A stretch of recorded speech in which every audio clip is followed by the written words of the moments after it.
আপনাদেরকে খুব সহজেই চিকেন রান্না করে দেখাবো। দিয়ে দিলাম পরিমাণ মতো নুন, দিয়ে দিলাম পেঁয়াজ কুচি,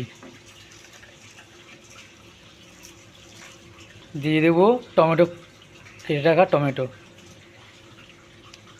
দিয়ে দেবো জিরে গুঁড়ো, দিয়ে দেবো হালকা হলুদ গুঁড়ো, দিয়ে দেবো হালকা লঙ্কা গুঁড়ো, পরিমাণ মতন দেবেন, যার যেমন লাগবেন সেরকম দেবেন।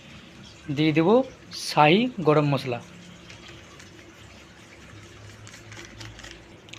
দিয়ে দেবো বেটে রাখা আদা রসুন পেস্ট,